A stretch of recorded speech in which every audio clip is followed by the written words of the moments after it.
മുറിയിലേക്ക് വന്ന അനീറ്റ ഡ്രസ്സ് മാറി ഫ്രഷായി കട്ടിലിലേക്കിരുന്നു. ബാഗിൽ നിന്ന് അവൻ കൊടുത്ത കാർഡ് എടുത്ത് നോക്കി. അതിലെ നമ്പർ ഫോണിലേക്ക് സേവ് ചെയ്യാൻ വേണ്ടി എടുത്തു. എന്ത് പേരിൽ സേവ് ചെയ്യണമെന്ന് കുറച്ചു നേരം അവൾ ആലോചിച്ചു. പിന്നെ ചിരിച്ചുകൊണ്ട് അച്ചായൻ എന്ന് സേവ് ചെയ്ത് ഒരു ലവ് സ്മൈലിങ് കൊടുത്തു. പിന്നെ വാട്സപ്പ് തുറന്ന് കോണ്ടാക്റ്റ് എടുത്ത് നോക്കി. അതിൽ അലക്സ് ഒരു വെള്ള മുണ്ടും ബ്ലാക്ക് കളർ ഷർട്ടും ഇട്ട് അവൻ്റെ ബ്ലാക്ക് കളർ കാറിൻ്റെ ബോണറ്റിൽ ഒരു കാലം മുകളിലേക്ക് വെച്ച് ഫോൺ നോക്കിക്കൊണ്ട് ചെറുചിരിയോടെ നിൽക്കുന്ന ഒരു ഫോട്ടോ ആയിരുന്നു DP ആയിട്ട് ഇട്ടിരുന്നത്. ഇന്നെടുത്ത ഫോട്ടോ ആണെന്ന് അവൾക്ക് കണ്ടപ്പോൾ മനസ്സിലായി. കുറേ നേരം അവൾ ആ ഫോട്ടോയിലേക്ക് തന്നെ നോക്കിയിരുന്നു. മെസ്സേജ് അയക്കാൻ മനസ്സ് പറയുന്നുണ്ടെങ്കിലും അവൾക്ക് എന്തോ ചളുപ്പ് തോന്നി. അവൾ ഫോൺ കട്ടിലിലേക്ക് വെച്ചിട്ട് കിടന്നു. റൂമിലേക്ക് കയറാൻ വന്ന പൊന്നു ഒരു നിമിഷം പുറത്തുനിന്ന് തല അകത്തേക്കിട്ട് നോക്കി. ഫോണിൽ നോക്കിക്കൊണ്ടിരിക്കുന്ന റിച്ചിയെ കണ്ടതും അവൾ എങ്ങനെ അവൻ്റെ കയ്യിൽ നിന്നും രക്ഷപ്പെടുമെന്ന് ആലോചിച്ചു നിന്നു. രണ്ടും കൽപ്പിച്ച് അവൾ റൂമിലേക്ക് കയറി. അവൾ വരുന്നത് കണ്ടതും റിച്ചി ഫോണിൽ നിന്നും തല ഉയർത്തി നോക്കിയതും പൊന്നു അവനെ നോക്കി നല്ലതുപോലെ ഇളിച്ചു കാണിച്ചു. മാളുമോള് കട്ടിലിൽ കിടന്ന് ഉറങ്ങുകയാണ്. അവളുടെ ഡ്രസ്സൊക്കെ റിച്ചി മാറ്റിയിട്ടുണ്ട്. എന്നാൽ റിച്ചി പഴയ ഡ്രസ്സ് തന്നെയാണ് ഇട്ടിരിക്കുന്നത്. അവൻ ഫ്രഷ് ആയിട്ടില്ലെന്ന് അവൾക്ക് മനസ്സിലായി. ഇച്ചായൻ കുളിച്ചില്ലേ? അവൾ അവൻ്റെ ദേഷ്യം മാറിയോന്നറിയാൻ വേണ്ടി ഒന്ന് ചോദിച്ചു. അവൻ അവളെ ഒന്ന് കലപ്പിച്ച് നോക്കിക്കൊണ്ട് ടവലെടുത്ത് ബാത്റൂമിലേക്ക് കയറാൻ നിന്നതും അവൾ അവൻ്റെ കയ്യിൽ പിടിച്ചു നിർത്തി. അവൻ ദേഷ്യത്തോടെ അവളെ നോക്കി. ഹോ, ഇപ്പം വെന്തു പോകുമല്ലോ ഞാൻ. അവൻ്റെ നോട്ടം കണ്ട് അവൾ ചിരിച്ചുകൊണ്ട് അവനെ കളിയാക്കി പറഞ്ഞു. മാറടി, അവൻ ദേഷ്യപ്പെട്ടുകൊണ്ട് പറഞ്ഞു. ഇല്ലല്ലോ. അവൾ ചിരിച്ചുകൊണ്ട് അവൻ്റെ കഴുത്തിൽ കൂടി കൈയിട്ട് ഉയർന്നു പൊങ്ങി അവൻ്റെ കഴുത്തിൽ അമർത്തിക്കടിച്ചു. ഡി, അവൻ ദേഷ്യത്തോടെ വിളിച്ചു. ദേഷ്യം വരുന്നുണ്ടോ എൻ്റെ ചായന്? അവൾ കുസൃതി ചിരിയോടെ ചോദിച്ചു. എൻ്റെ കയ്യിന്ന് വാങ്ങുന്നീ, അവൻ ദേഷ്യത്തോടെ മറുപടി പറഞ്ഞു. എങ്കിൽ താ. അവൾ കണ്ണുകൾ അടച്ചുകൊണ്ട് അവൻ്റെ മുഖത്തോട് മുഖം ചേർത്തു. അവന് അവളുടെ രീതികൾ കണ്ട് ചിരി വന്നെങ്കിലും അവനത് പുറത്ത് കാണിക്കാതെ നിന്നു. അവൾ കണ്ണുകൾ അടച്ചു നിന്നിട്ടും ഒന്നും സംഭവിക്കാത്തത് കൊണ്ട് അവൾ കണ്ണുകൾ തുറന്ന് നോക്കിയതും മുഖം ചരിച്ചു വെച്ച് മാളുമോളെ നോക്കി നിൽക്കുന്ന റിച്ചിയാണ് അവൾ കണ്ടത്.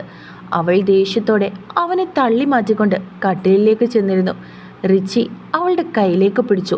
വിട്, പോ, എന്നോട് ദേഷ്യമല്ലേ? അവൾ മുഖം വീർപ്പിച്ചു വെച്ചുകൊണ്ട് അവനോട് പറഞ്ഞു. ആണ്, ദേഷ്യം തന്നെയാ. എന്തെങ്കിലും പ്രശ്നമുണ്ടോ? അവൻ നെറ്റി ചുളിച്ചുകൊണ്ട് അവളോട് ചോദിച്ചു. ആ ഉണ്ട്, എന്നോട് ദേഷ്യമുള്ളവരൊന്നും എൻ്റെ ദേഹത്ത് തൊടണ്ട, അവൾ പരിഭവത്തോടെ പറഞ്ഞു. ഞാൻ തൊടും, എനിക്ക് തോന്നുമ്പോഴൊക്കെ ഞാൻ തൊടും. അതെൻ്റെ ഇഷ്ടമാണ്. നിനക്ക് പറ്റില്ലെങ്കിൽ നീ വേറെ മുറിയിൽ പോയി കിടന്നോ? അവൻ ഒളിക്കണ്ണിട്ട് അവളെ നോക്കി പറഞ്ഞു.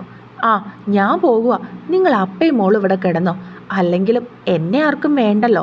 അവൾ പറഞ്ഞുകൊണ്ട് അവളുടെ ഒരു ജോഡി ഡ്രസ്സും ടവലും എടുത്തുകൊണ്ട് വാതിലിൻ്റെ അടുത്തേക്ക് നടന്നു. ഹലോ മാഡം, ഡ്രസ്സ് എടുക്കാൻ ഇടയ്ക്കിടയ്ക്ക് ഇങ്ങോട്ട് വന്ന് ഞങ്ങളെ ബുദ്ധിമുട്ടിക്കണ്ട. എത്രയാണെന്ന് വെച്ചാൽ എടുത്തോണ്ടങ്ങ് പൊയ്ക്കോ, അവൻ അതിനെ പുച്ഛിച്ചുകൊണ്ട് പറഞ്ഞു. ഓഹോ, എങ്കിൽ ഞാൻ എങ്ങും പോകുന്നില്ല, ഇവിടെ നിൽക്കുള്ളൂ, അങ്ങോട്ട് മാറ്. അതും പറഞ്ഞ് അവൾ അവനെ തള്ളി മാറ്റി ബാത്റൂമിൽ കയറാൻ പോയി. എങ്ങോട്ടാ? ഇതെൻ്റെ ബാത്റൂമാണ്, അവൻ അവളുടെ കയ്യിൽ പിടിച്ചു നിർത്തിക്കൊണ്ട് പറഞ്ഞു. ഇവിടെ എഴുതി വെച്ചിട്ടുണ്ടോ? അവൾ അതും പറഞ്ഞ് സാരിയുടെ പിന്നോരോന്നും അഴിക്കാൻ തുടങ്ങി. ഇതെൻ്റെ വീടാ, ഇതെൻ്റെ മുറിയും, അപ്പോൾ ഇതെൻ്റെ ബാത്റൂമാണ്. സോ ഞാൻ കുളിച്ചാൽ മതി മറ്റുള്ളവർ, അവൻ അവളെ ഒന്ന് പുച്ഛിച്ചുകൊണ്ട് പറഞ്ഞു.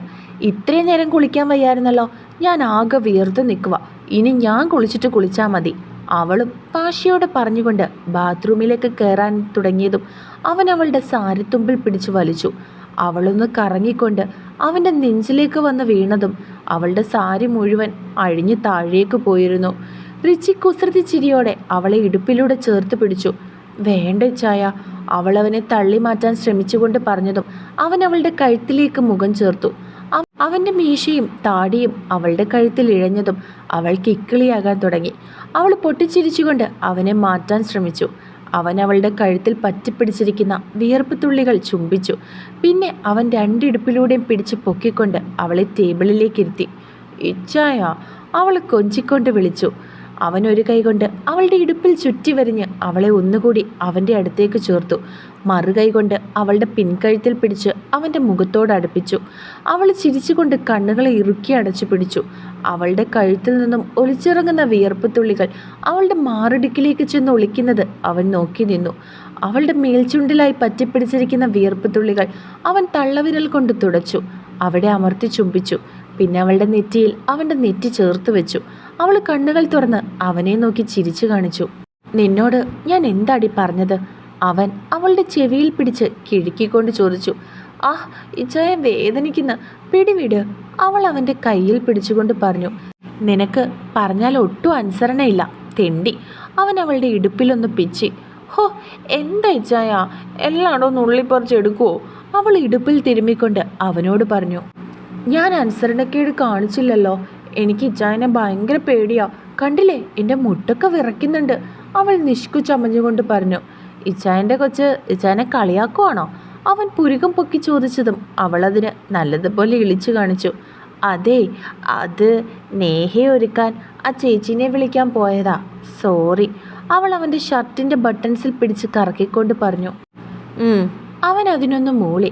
സോറി, ഇച്ചായൻ്റെ കൊച്ചല്ലേ, അങ്ങ് ക്ഷമിച്ചേക്ക്. അവൾ അവൻ്റെ കഴുത്തിൽ കൂടി കൈയിട്ട് അവൻ്റെ കവളിൽ ഉമ്മ വെച്ചുകൊണ്ട് പറഞ്ഞതും അവൻ ചിരിച്ചു. അവളും ചിരിയോടെ അവൻ്റെ നെഞ്ചിലേക്ക് ചാഞ്ഞു. പോയി കുളിക്ക് പെണ്ണേ. അവൻ അവളുടെ തലയിലൊന്ന് തലോടിക്കൊണ്ട് പറഞ്ഞു. ദുഷ്ടൻ, കുളിക്കാൻ പോയി എന്നെ പിടിച്ചു നിർത്തിയിട്ട് ഇനി ഇച്ചായം കുളിച്ചിട്ട് ഞാൻ കുളിക്കാം. ഞാൻ പോയി ഇന്നത്തെ ഫോട്ടോസൊക്കെ സ്റ്റാറ്റസ് ഇടട്ടെ. അതും പറഞ്ഞ് അവൾ ടേബിളിൽ നിന്നും ചാടി ഇറങ്ങി. അവൻ അവളുടെ കയ്യിൽ പിടിച്ചു നിർത്തി. അവൾ എന്താണെന്നുള്ള രീതിയിൽ അവൻ്റെ മുഖത്തേക്ക് നോക്കി. ഈ കോലത്തിൽ നീ എന്തായാലും ഇവിടെ ഇരിക്കേണ്ട. ആരെങ്കിലും കയറി വന്നാലോ? പോയി കുളിച്ചിട്ട് വാ. അതുവരെ മോളുടെ അടുത്ത് ഞാനിരുന്നോളാം. റിച്ചി പറഞ്ഞതും പൊന്നു സ്വയം ഒന്ന് നോക്കി. പാവാടയും ബ്ലൗസും മാത്രമേ ഉണ്ടായിരുന്നുള്ളൂ അവളുടെ ശരീരത്തിൽ. അവൻ പറഞ്ഞത് ശരിയാണെന്ന് അവൾക്കും തോന്നി. അവൾ ചിരിച്ചുകൊണ്ട് ബാത്റൂമിലേക്ക് കയറി. റിച്ചി അവളുടെ സാരി എടുത്ത് മടക്കി സ്റ്റാൻഡിലിട്ടുകൊണ്ട് കട്ടിലിലേക്ക് ചെന്നിരുന്നു. അവളുടെ ഫോണിലെ ഫോട്ടോസൊക്കെ നോക്കി. മാളുമോളുടെയും അവളുടെയും ഫോട്ടോസ് എല്ലാം നോക്കി ചിരിച്ചുകൊണ്ട് അതെല്ലാം അവൻ്റെ ഫോണിലേക്ക് സെൻഡ് ചെയ്തു. ആൽബിയുടെ നെഞ്ചിൽ കിടക്കുകയാണ് നേഹ. ഇച്ചായ, എന്താടാ? അവൻ അവളുടെ തലയിൽ തലോടിക്കൊണ്ട് ചോദിച്ചു. എല്ലാം എനിക്കൊരു സ്വപ്നം പോലെ തോന്നുവാ. നമ്മൾ കണ്ടുമുട്ടിയതും ഇച്ചായൻ എന്നെ വഴക്ക് പറഞ്ഞതും പിന്നെ ചേട്ടായിയുടെ വീട്ടിൽ വെച്ച് കണ്ടതും ഇപ്പം ദേ ഈ നെഞ്ചിടിപ്പ് കേട്ട് കിടക്കുന്നതൊക്കെ എനിക്കൊരു സ്വപ്നം പോലെ തോന്നുവാ. അവൾ പറയുന്നത് കേട്ടതും അവൻ ചിരിച്ചു. എന്തിനാ ചിരിക്കുന്നേ? അവൾ അവൻ്റെ നെഞ്ചിൽ തല്ലിക്കൊണ്ട് ചോദിച്ചു. ഒന്നുമില്ല, ഇത് സ്വപ്നമല്ലെന്ന് തെളിയിക്കാൻ എൻ്റെ കയ്യിലൊരു മാർഗമുണ്ട്. അവൻ അവളെ നോക്കി കള്ളച്ചിരിയോട് പറഞ്ഞു. എന്ത് മാർഗം? അവൾ അത് കേട്ട് സംശയത്തോട് ചോദിച്ചു. അവൻ അവളെയും കൊണ്ട് ഒന്ന് മറിഞ്ഞു. അവളുടെ മുകളിലായി കിടന്നുകൊണ്ട് അവൻ അവളുടെ ചുണ്ടുകളെ സ്വന്തമാക്കി. ആദ്യമൊന്ന് പകച്ചു പോയെങ്കിലും പിന്നെ ചിരിയോടെ അവളും അവനെ ചേർത്ത് പിടിച്ചു. ഏറെ നേരത്തെ ചുംബനത്തിനൊടുവിൽ അവളെ മോചിപ്പിച്ചുകൊണ്ട് അവൻ നേരെ കിടന്നു. അവൾ അവൻ്റെ നെഞ്ചിലേക്ക് തലവെച്ചു. ഇപ്പോഴും സ്വപ്നമാണെന്ന് തോന്നുന്നുണ്ടോടി? അവൻ ചിരിച്ചുകൊണ്ട് ചോദിച്ചതും അവൾ നാണം കൊണ്ട് അവൻ്റെ നെഞ്ചിലേക്ക് മുഖം പൊഴ്ത്തി. അവൻ ചിരിയോടെ അവളെ ചേർത്ത് പിടിച്ചു. ഉറങ്ങിക്കോ, രാവിലെ തൊട്ട് നിൽക്കുമല്ലേ? അവൻ അവളെ നോക്കിക്കൊണ്ട് പറഞ്ഞതും അവൾ കണ്ണു ചിമ്മി കാണിച്ചു. അവളെയും ചേർത്ത് പിടിച്ച് അവനന്ന് ഉറക്കത്തിലേക്ക് വീണു. അനീറ്റയ്ക്ക് രാത്രിയിൽ എങ്ങനെയൊക്കെ കിടന്നിട്ടും ഉറക്കം വരുന്നില്ലായിരുന്നു. മീനുവും മിക്കും മേഴ്സിയുടെ കൂടെ അവരുടെ വീട്ടിലേക്ക് തിരിച്ചു പോയിരുന്നു. അതുകൊണ്ട് അനീറ്റ മാത്രമേ റിച്ചിയുടെ വീട്ടിലുണ്ടായിരുന്നുള്ളൂ. രാവിലെ അലക്സിയുടെ ഒപ്പം നടന്ന കാര്യങ്ങളൊക്കെ ഓർക്കും തോറും അവളുടെ മുഖം ചുവന്നു തുടുത്തിരുന്നു. അവനോട് രാത്രിയിലൊന്ന് സംസാരിക്കണമെന്ന് അവൾക്ക് തോന്നി. അവൾ അലക്സിന് മെസ്സേജ് അയക്കാൻ ഒരുപാട് തവണ കോണ്ടാക്റ്റ് എടുത്തു. പക്ഷേ പിന്നെയും അവൾക്കെന്തോ ഒരു ചളുപ്പ് തോന്നാൻ തുടങ്ങി. പിന്നെ എങ്ങനെയോ അവൾ അവൻ്റെ ഫോണിലേക്ക് ഹായ് എന്നൊരു മെസ്സേജ് ഇട്ടു. അതിൽ ഡബിൾ ടിക്ക് വീഴുന്നതും പിന്നീട് അത് ബ്ലൂ ടിക്ക് വീഴുന്നതും അവൾ നോക്കിയിരുന്നു. അവളുടെ നെഞ്ചിടിക്കാൻ തുടങ്ങി. കൈകൾ വിറച്ചു. പെട്ടെന്ന് അവളുടെ ഫോണിലേക്ക് അവൻ്റെ കോള് വന്നതും അവളുടെ നെഞ്ചിടിപ്പുയർന്നു. എടുക്കണോ വേണ്ടായോ എന്ന് ചിന്തിച്ചു. പിന്നെ രണ്ടും കൽപ്പിച്ച് അവൾ ഫോണെടുത്ത് തൻ്റെ ചെവിയിലേക്ക് വെച്ചു. എൻ്റെ അനീറ്റ കൊച്ച് ഉറങ്ങിയില്ലായോ? അവൻ ചിരിച്ചുകൊണ്ട് ചോദിച്ചു. അത് ഞാൻ വെറുതെ മെസ്സേജ് ഇട്ടതാ. അവൾ എങ്ങനെയോ മറുപടി പറഞ്ഞു. അതിന് ഞാനൊന്നും ചോദിച്ചില്ലല്ലോ. അവൻ വീണ്ടും ചിരിച്ചു. ഒന്നുമില്ല, ശരി. അതും പറഞ്ഞ് അവന് പറയാനുള്ളത് കേൾക്കാൻ നിൽക്കാതെ അവൾ കോള് കട്ട് ചെയ്തു. പിന്നെയും 2-3 തവണ അവൻ വിളിച്ചെങ്കിലും അവളെല്ലാം കട്ട് ചെയ്ത് വിടുകയായിരുന്നു. ഒരുപാട് നേരം ഉറങ്ങാതെ ആലോചിച്ച് കിടന്നെങ്കിലും എപ്പോഴോ അവൾ മയങ്ങിപ്പോയിരുന്നു. ഫോൺ റിങ് ചെയ്യുന്നത് കേട്ടാണ് അവൾ കണ്ണുകൾ തുറന്നത്. അച്ചായനെന്ന് കണ്ടതും അവൾ ഒന്നുകൂടി കണ്ണുകൾ അടച്ചു തുറന്നു. സമയം നോക്കി 2:30. അവൾ എടുക്കണോ വേണ്ടായോ എന്ന് ചിന്തിച്ചിരുന്നതും കോള് കട്ടായിരുന്നു. അവൾ ഫോൺ കട്ടിലേക്ക് വെച്ചതും വീണ്ടും റിങ് ചെയ്തു. അവൾ ഫോൺ എടുത്ത് ചെവിയിലേക്ക് വെച്ചു. ബാൽക്കണിയിലേക്ക് വാടി. അവൾ എടുത്തു പാടെ അവളെ ഒന്ന് ഹലോ പോലും പറയാൻ സമ്മതിക്കാതെ അവൻ മറുവശത്തു നിന്നും പറഞ്ഞു. എന്താ? അവൾ സംശയത്തോട് ചോദിച്ചു. ബാൽക്കണിയിൽ വാ പെണ്ണേ, അവൻ ചിരിയോടെ വീണ്ടും പറഞ്ഞതും അവൾ മൊത്തത്തിൽ വിറയ്ക്കാൻ തുടങ്ങി.